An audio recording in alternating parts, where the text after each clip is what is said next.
আজকের এই ভিডিওটা খুবই গুরুত্বপূর্ণ। আজকের এই ভিডিওতে আমরা শিখে নেব আমরা কিভাবে বাক্য বা সেন্টেন্স গঠন করব। বাক্য বা সেন্টেন্স গঠনের খুব সহজ তিনটে নিয়ম আমরা এই ভিডিওতে দেখে নেব। তো চলো ভিডিওটা শুরু করা যাক। বাক্য বা সেন্টেন্স। বাক্য বা সেন্টেন্স বলতে আমরা কি বুঝি? যেমন কলকাতা ইজ, কলকাতা ইজ, কলকাতা হয়, এটা কি একটা বাক্য হলো? এটা একটা বাক্য নয়। Kolkata is a big city. Kolkata is a big city, Kolkata হয় একটা বড় শহর, এটা হলো একটা বাক্য। এরপরে আরো একটা এক্সাম্পল আমরা দেখি। বার্ড দ্য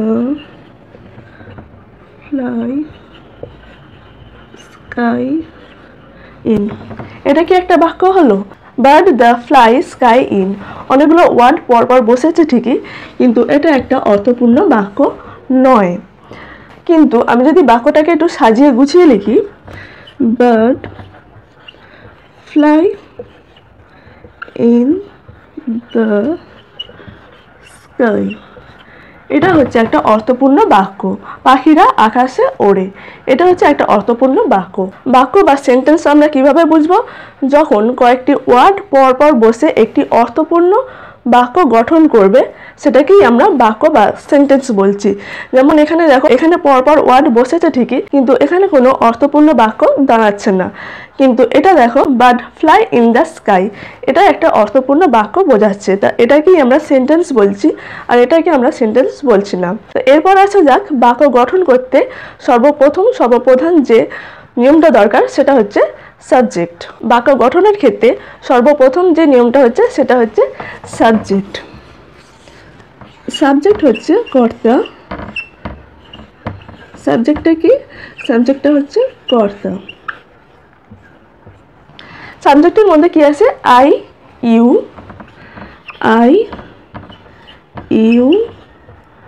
উই বা কোনো নামও হতে পারে।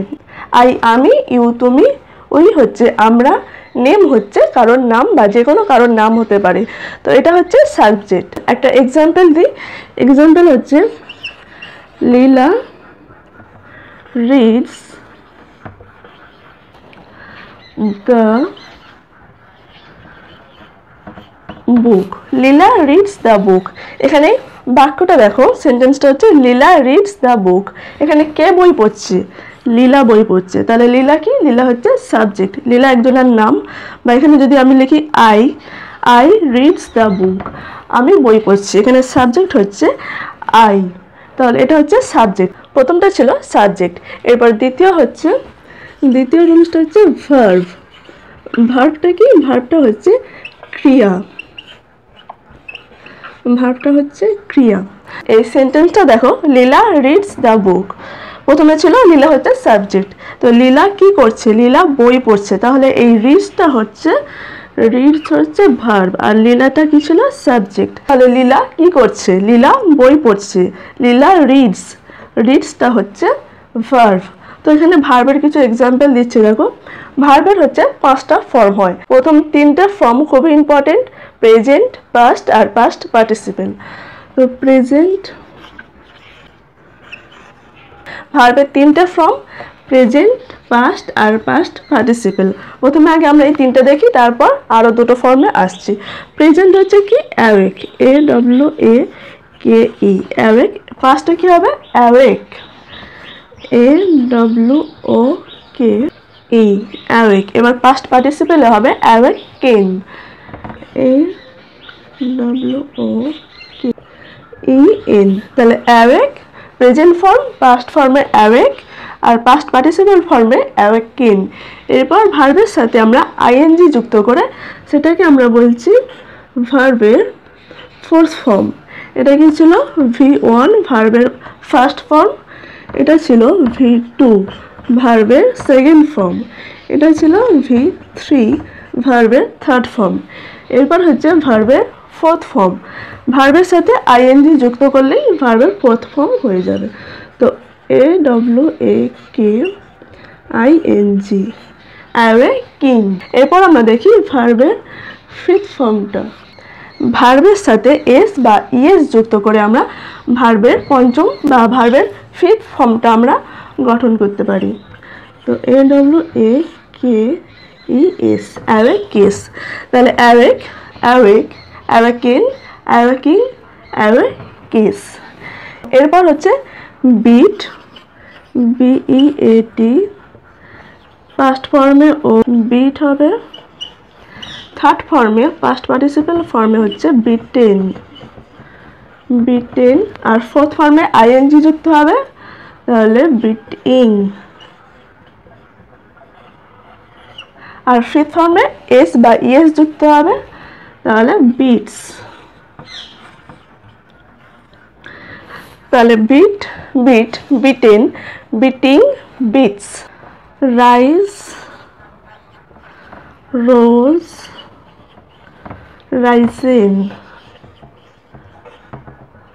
তাহলে present, past, past participle, rise, rose, risen. এরপর ফোর্থ ফর্মে হচ্ছে আইএনজি যুক্ত হবে, রাইজের সাথে আইএনজি, রাইজিং। এরপর ফিফথ ফর্মে এস বা ইএস যুক্ত হবে, তাহলে রাইজের সাথে এস বা ইএস যুক্ত হলে রাইজেস।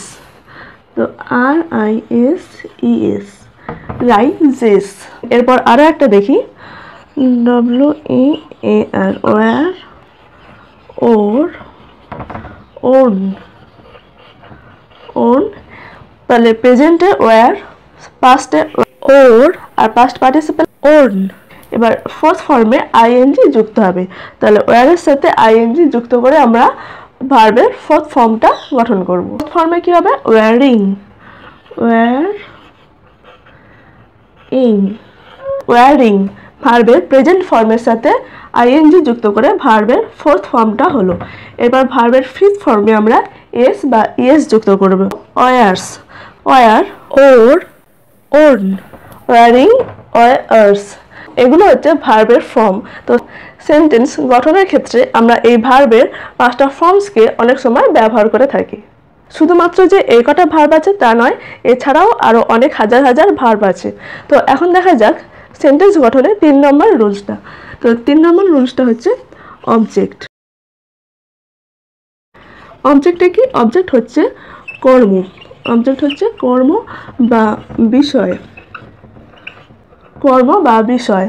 যেমন এখানে দেখো এই সেন্টেন্সটা, লীলা রিডস দ্য বুক। বুকটা হচ্ছে কি, বুক মানে হচ্ছে বই। তো লীলা পড়ছে, লীলা কি পড়ছে, লীলা বই পড়ছে। এটা হচ্ছে অবজেক্ট, লীলা বই পড়ছে। তাহলে ভার্ব অবজেক্টকে অবলম্বন করছে, অবজেক্টকে সাপোর্ট করছে, সেই জন্য বুকটা হয়ে গেল অবজেক্ট। আরও একটা এক্সাম্পল দেখা যাক, উই ইট রাইস। আমরা ভাত খাচ্ছি, তাহলে এখানে আমরাটা হচ্ছে সাবজেক্ট, আমরা হচ্ছে সাবজেক্ট, আমরা ভাত খাচ্ছি। আমরা কি খাচ্ছি, ভাত, তাহলে ইট হচ্ছে ভার্ব। আমরা খাচ্ছি, কি খাচ্ছি না ভাত খাচ্ছি, তাহলে রাইসটা হচ্ছে অবজেক্ট। এখানে ভার্ব অবজেক্টকে সাপোর্ট করছে, সেই জন্য রাইসটা হয়ে গেল অবজেক্ট, আর ইট হচ্ছে ভার্ব। আরও কিছু এক্সাম্পল দিই, দেখো আরও কিছু এক্সাম্পল দিলে তোমাদের বুঝতে সুবিধা হবে। তো প্রথম ছিল কি, সাবজেক্ট, সাবজেক্ট হচ্ছে কি কর্তা, সাবজেক্ট হচ্ছে কর্তা।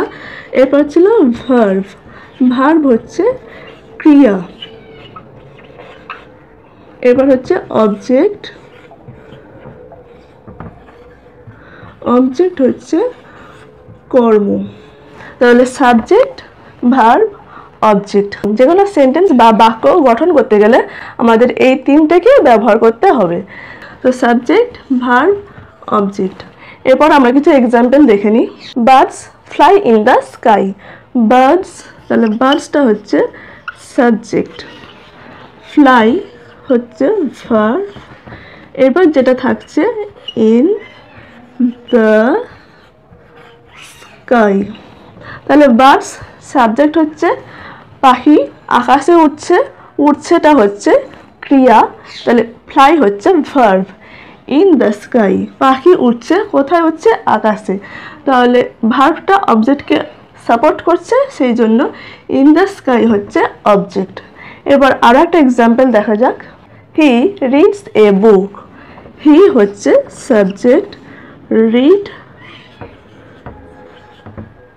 এ বুক, রিডস। হি সে কর্তা, সাবজেক্ট, রিডস সে কি করছে, সে পড়ছে। তাহলে ভার্ব হচ্ছে রিডস, ক্রিয়া। সে পড়ছে, সে কি পড়ছে, সে বই পড়ছে। তাহলে বুকটা হয়ে গেল অবজেক্ট, ভার্ব এখানে অবজেক্টকে সাপোর্ট করছে। এরপর আর একটা এক্সাম্পল দেখি। He draws a picture. He subject, draws a picture. He হচ্ছে সাবজেক্ট, ড্রজ দেখো এখানে ভার্বের শেষে এস যুক্ত হয়েছে, এখানেও এস যুক্ত হয়েছে, ভার্বের সাথে এস যুক্ত হয়েছে। তাহলে এস যুক্ত হয়েছে মানে এটা হচ্ছে ভার্বের ফিফথ ফর্ম, এটাও হচ্ছে ভার্বের ফিফথ ফর্ম। তো হি ড্রজ সে আঁকছে, সে কি আঁকছে, একটা ছবি আঁকছে। তো এ পিকচার হয়ে গেল একটা অবজেক্ট। এরপরে আর একটা এক্সাম্পল দেখি। The cow gives us milk. The cow gives us milk. Subject the cow, verb gives। এখানেও ভার্বের সাথে এস যুক্ত হয়েছে, এটাও ভার্বের ফিফথ ফর্ম, আস মিল্ক, এটা হলো অবজেক্ট। আরও একটা এক্সাম্পল দেখি। কমলা ইজ এ গুড গার্ল। কমলা, তো কমলা is a good girl। তাহলে কমলা হচ্ছে এখানে সাবজেক্ট, ইজ হচ্ছে এখানে ভার্ব, এ গুড গার্ল হচ্ছে অবজেক্ট। কমলা হচ্ছে এখানে সাবজেক্ট মানে কর্তা, ভার্ব হচ্ছে ইজ, আর এ গুড গার্ল হচ্ছে অবজেক্ট। তাহলে আমরা দেখলাম বাক্য বা সেন্টেন্স গঠন করতে গেলে আমাদের সাবজেক্ট, ভার্ব এবং অবজেক্ট এই তিনটেকে আমাদের ব্যবহার করতে হচ্ছে, এই তিনটে খুবই প্রয়োজন। তো এই ছিল আজকের ভিডিওটা। যদি ভিডিওটা ভালো লাগে তাহলে অবশ্যই একটা লাইক করে দিও, আর তোমরা যদি আমার চ্যানেলে নতুন হয়ে থাকো তাহলে অবশ্যই চ্যানেলটা সাবস্ক্রাইব করে নিও। থ্যাংক ইউ সো মাচ ভিডিওটা দেখার জন্য।